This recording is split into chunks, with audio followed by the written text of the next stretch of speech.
Salut à tous. Donc voilà, je suis de nouveau près de ma petite forêt là que je viens juste de dépasser. Voilà, si je cadre pas, ça ira pas. Bref, peu importe. Euh,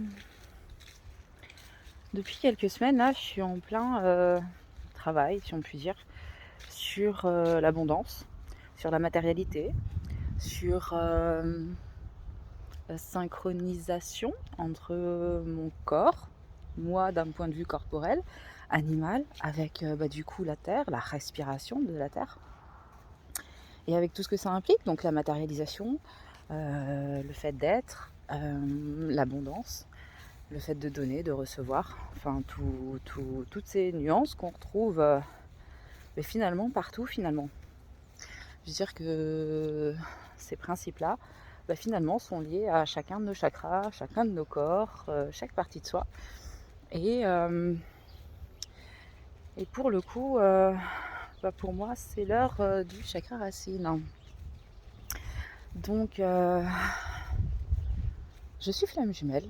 Alors, ça fait longtemps que j'utilise plus ces mots parce que je suis sortie du concept de l'égrégore, parce que ce sont des étiquettes qui sont juste anxiogènes et étouffants, finalement, aussi bien pour soi-même que pour l'autre, que pour le lien, que pour tout ça. Et en même temps, il faut des mots en fait pour parler, pour s'expliquer, pour transmettre. Donc, imagine que je mets des guillemets à chaque fois que je vais prononcer un mot lié au concept.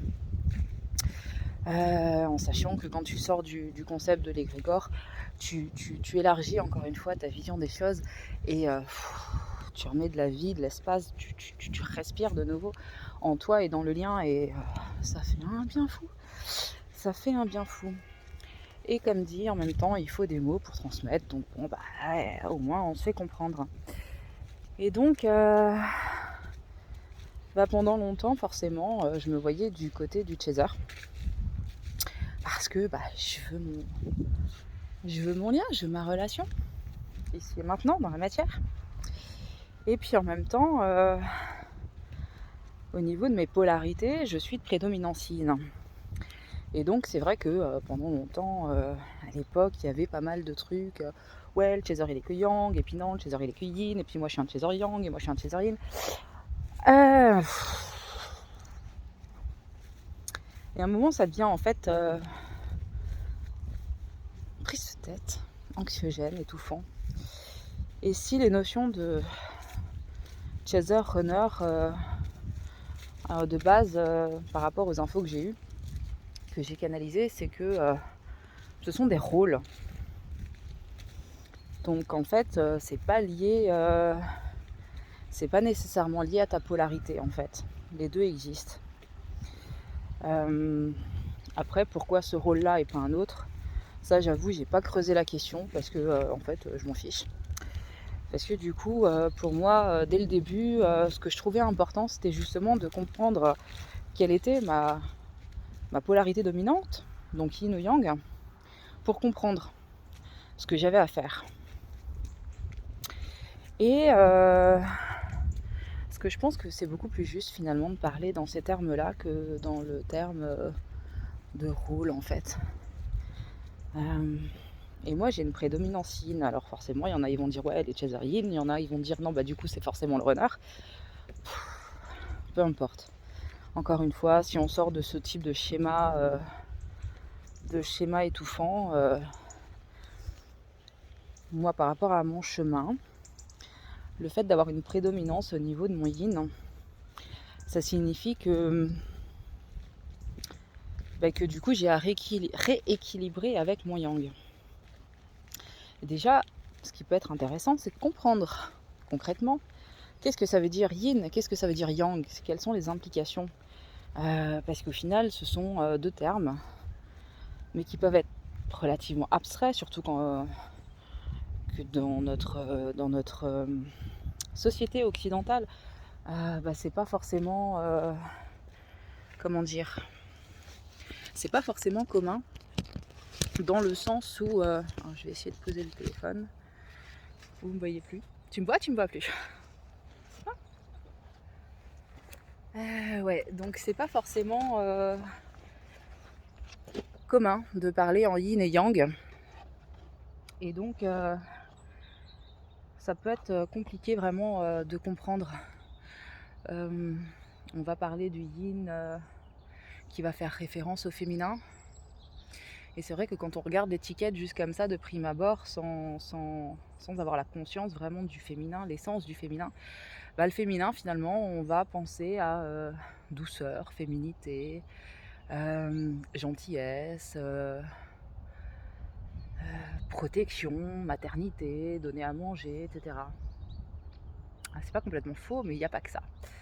Il n'y a pas que ça, parce que là, la douceur déjà, c'est pas forcément lié au féminin, c'est pas forcément lié au yin, attention. Moi je crois que le yang a naturellement beaucoup plus de douceur que le yin. Je crois qu'au contraire, le yin, on est plus sur quelque chose de sauvage. Attends, là-bas, il y a du soleil. On est plus sur quelque chose de sauvage. Et un yin qui n'est pas canalisé, qui n'est pas encadré par un yang, et ben c'est de l'énergie brute de décoffrage. Tiens, ça me rappelle quelqu'un. Et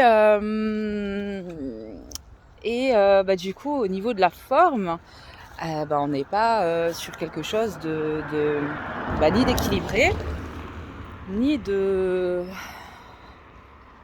Ouais, pas d'équilibré finalement, quoi, hein, c'est surtout ça. Parce que finalement, le yin, il est capable d'aller dans les profondeurs, il est capable de récupérer de l'information super loin. Alors quand je dis super loin, c'est super profond à l'intérieur, hein. C'est pas je sais pas où dans le ciel, en astral, etc. Et si son yang n'est pas là pour réceptionner l'information et la matérialiser avec une forme qui correspond, ça donne tout et n'importe quoi. Et ça donne de l'énergie qui est dévastatrice. Et là, je pense à Kali, tu sais, dans... je connais pas trop les philosophies de là-bas, mais c'est pas dans l'hindouisme ou un truc comme ça, où il y a la déesse Kali. Et ben voilà, ça c'est un yin sans yang. Alors, pas que, mais en tout cas, on s'y rapproche quand même fortement, tu vois.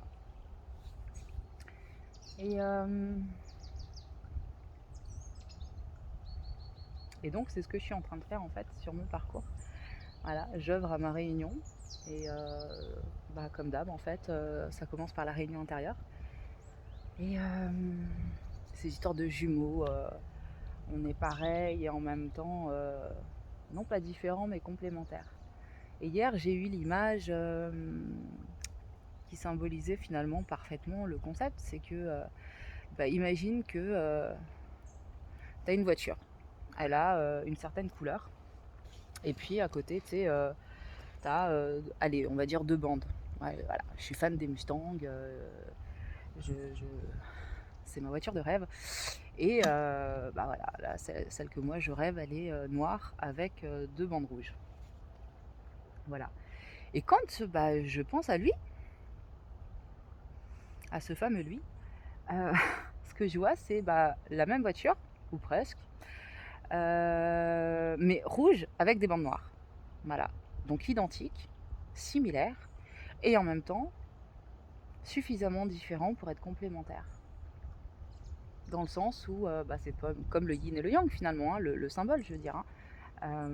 Voilà, si on met mes 2 bandes rouges à moi sur sa voiture rouge, ça fait une voiture toute rouge, et si on met ces 2 bandes noires sur ma voiture noire, ça fait les 2 bandes noires. On est typiquement là avec juste une autre image, et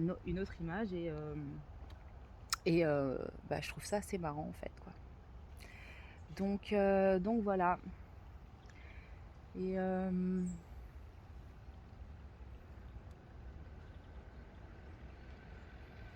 c'est là la richesse peut-être aussi finalement du duo en termes d'abondance, si on reste sur le sujet de l'abondance matérielle.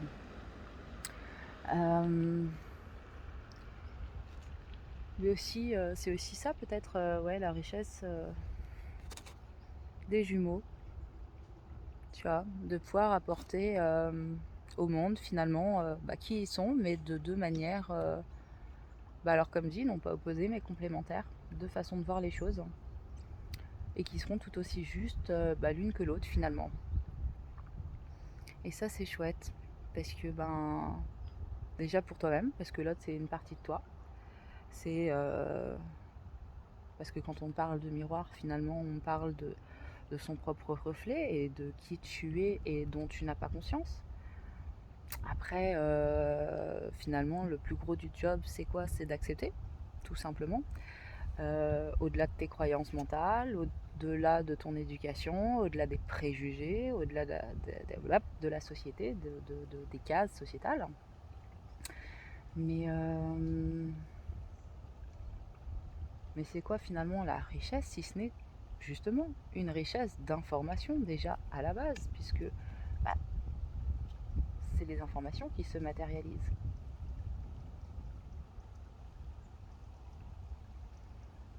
Voilà. Bon, ça sort plus. Donc, à tout vite.